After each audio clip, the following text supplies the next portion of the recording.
Hello, dear bankers. Welcome to EduTap. This is CHAP 10-minute a day series of Indian economy and Indian financial systems. आज हम करने वाले हैं chapter 16 start business cycles है इस chapter का नाम और ये है इसका पार्ट 1। अगर आप जैप की प्रिपरेशन कर रहे हो तो let me tell you P Y Qs play a very very important role और इसलिए आप एक डॉक्यूमेंट रेफर कर सकते हो जो हमने आपके लिए प्रिपेयर करी है जिसमें आपको पी वाई क्यूज के साथ साथ most important topics and most important questions जो हैं वो मिल जाएंगे। ठीक है जी, तो इस चैप्टर को हम दो हिस्सों में कवर करेंगे। सबसे पहले हम कॉन्सेप्ट देखेंगे कि बिजनेस साइकिल्स होता क्या है और इसके कैरेक्टरिस्टिक्स क्या क्या रहते हैं और फिर हम इसके फेजेस की बात करेंगे वन बाय वन डिटेल में। So what is business cycle? देखो, किसी भी बिजनेस एक्टिविटी या ओवरऑल इकोनॉमी की अगर कंट्री की बात करूं तो पूरी की पूरी कंट्री में जो इकोनॉमिक एक्टिविटीज हो रही हैं, बिजनेस एक्टिविटीज हो रही हैं, उनका ना एक लाइफ जीने का तरीका है। जैसे हमारा है ना, हम कैसे जीते हैं, हमारी हार्ट बीट होती है ना, ऐसे ऐसे ऐसे। वैसे ही जो बिजनेसेस होते हैं उनकी भी हार्ट बीट होती है, उनका भी एक साइकिल होता है जिसमें कि वो टॉप पे भी जाते हैं, फिर मार्केट चेंजेस की वजह से डाउनफॉल भी आता है ना, और देर आर चेंजेस जब स्टेगनेंसी भी आती है। ठीक है, तो ये जो अलग अलग फेजेस हैं किसी भी बिजनेस के लाइफ में या फिर इकोनॉमी के लाइफ में, उसको बोलते हैं बिजनेस साइकिल।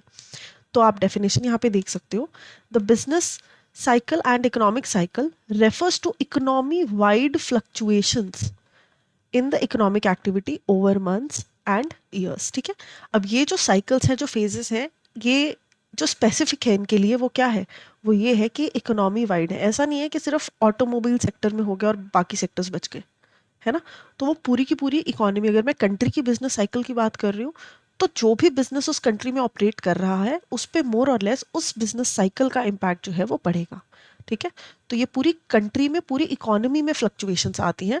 ओवर मंथ्स भी आ सकती हैं, ईयर्स भी आ सकती हैं, टाइम कैन वैरी। ठीक है, इसको ये नहीं बोल सकते कि एक साल में कितनी आई, क्या पता एक साल में आई ही ना हो, है ना, एक ही फेज चल रहा हो।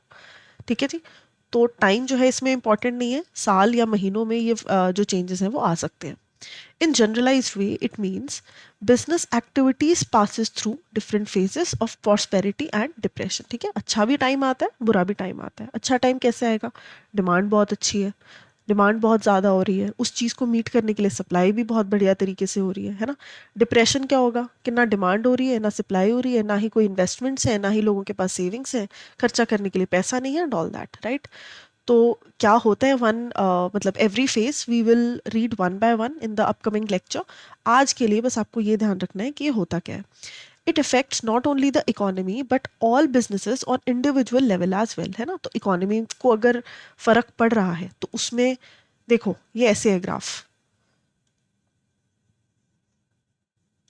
ठीक है, ये पूरी की पूरी इंडियन इकोनॉमी है, इसके अंदर जितनी भी इंडस्ट्रीज हैं, इंडस्ट्रीज मतलब businesses related to one particular sector. ठीक है, तो ऑटोमोबाइल एक इंडस्ट्री हो गई, आईटी एक इंडस्ट्री हो गई, जो आपकी फार्मास्यूटिकल है जो दवाइयाँ बनाती है उनसे रिलेटेड एक इंडस्ट्री हो गई। तो कहने की बात है सारी की सारी इंडस्ट्रीज इम्पैक्ट होती हैं और उन इंडस्ट्रीज में चलने वाली बहुत सारी firms, there are many firms working under an industry.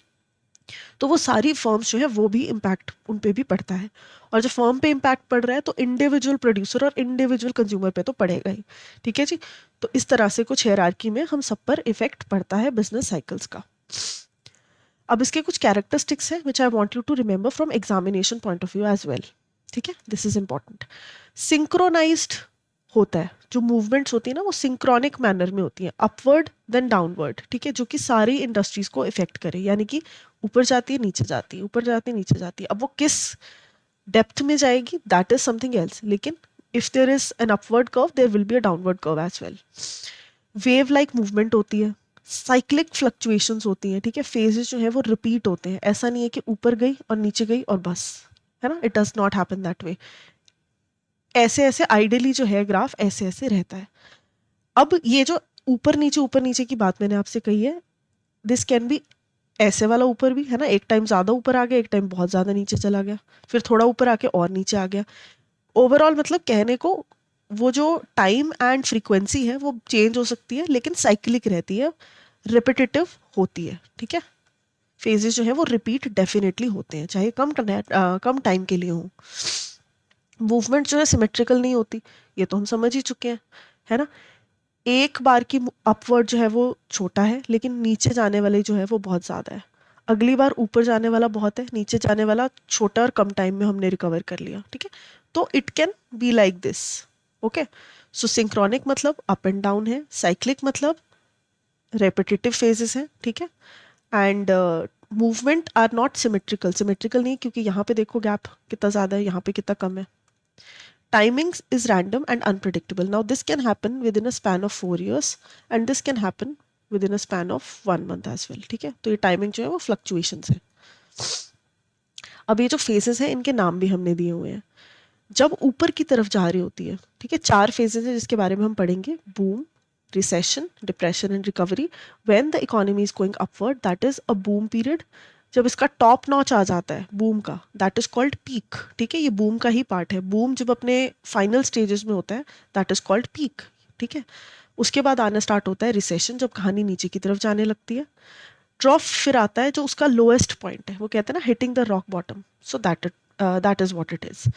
यहाँ से कहानी ऊपर की तरफ जाती है और रिकवरी का पीरियड जो है वो स्टार्ट होता है रिसेशन के बाद, और देन देयर कम्स पीक, ठीक है, अगेन। तो डिप्रेशन जो है, अगेन डिप्रेशन क्या है? डिप्रेशन वही जो लोएस्ट पीरियड है जहाँ पर बिल्कुल स्टेगनेंट वाली नौबत आ जाती है, दैट इज डिप्रेशन, ठीक है जी। तो ये 4 फेजेस हैं, इनको वन बाय वन हम डिटेल में अगले लेक्चर में करेंगे। Now if you are preparing for job, we have a master course for you जिसमें हम आपको चारों कंपोनेंट्स कवर कराएंगे। एंड इसमें आपको कॉन्सेप्ट क्लासेस दी जाएंगी जिसमें कि 10 to 15 मिनट्स के लेक्चर्स आपको प्रोवाइड किए जाएंगे, जो कि चलते फिरते ब्रेक में आप कभी भी देख सकते हो। तो कॉन्सेप्ट जो है सारे आपके वहाँ से क्लियर हो जाएंगे अगर आपको one by one daily basis पे आपको देखना है। और एग्ज़ाम से पहले लाइव क्लासेस आपको मिल जाएंगी पूरे सिलेबस की, again for quick revision. And short notes provide होंगे एंड टेस्ट सीरीज प्रोवाइड होंगी। JAP 75 is the code that you can use for the same. Now, in case you have any more queries, you can reach out to us on the given information. Thank you.